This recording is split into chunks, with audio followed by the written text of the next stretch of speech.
Thank you for joining us on ABC 10 Morning News. It is 6 o'clock. I'm Walt Gray. We'll have more on the events honoring the victims of September 11 later in the newscast. First, we start this morning with the latest on the assassination of Charlie Kirk. ABC's Nicole D'Antonio live in Washington with more. Well, and Walt, good morning to you. We've been following this all night long. At this hour, authorities still have not identified any suspects as politicians on both sides of the aisle react in shock to the shooting death of Charlie Kirk. This morning, a massive manhunt for the person who shot and killed Charlie Kirk. The conservative activist was taking questions from students at Utah Valley University about mass shootings in America when a single shot rang out. Do you know how many mass shooters there have been in America over the last 10 years? Counting or not counting gang violence? Great. Thousands were in the crowd watching as a witness recalled the horrific scene. I was 15 feet away and it was really hard to witness. As the guy said shooting or shooters or something like that, you just hear the gunshot and I'm sorry,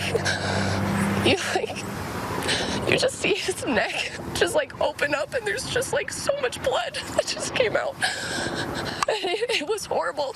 The Utah Department of Public Safety initially took 2 people into custody but later released them. And as of this morning, the manhunt for the suspected shooter continues. A motive for the shooting remains unclear, but Utah Republican Governor Spencer Cox called it a political assassination. Our nation is broken. We've had political assassinations recently in Minnesota. We had an attempted assassination on the governor of Pennsylvania. And we had an attempted assassination on a presidential candidate and former president of the United States, and now current president of the United States. Charlie Kirk was a conservative commentator who founded Turning Point USA and who was known for reaching out to young conservative voters.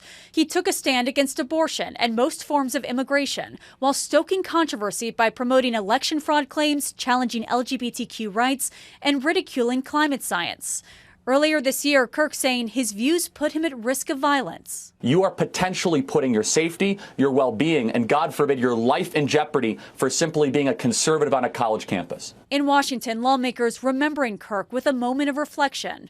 President Trump ordered flags around the country to be flown at half-staff.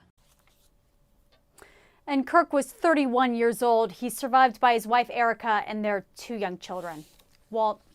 Nicole D'Antonio with the latest in Washington as the search for a shooter continues. Thank you. And Governor Newsom also reacting to the Kirk assassination, calling it, quote, disgusting, vile, and reprehensible.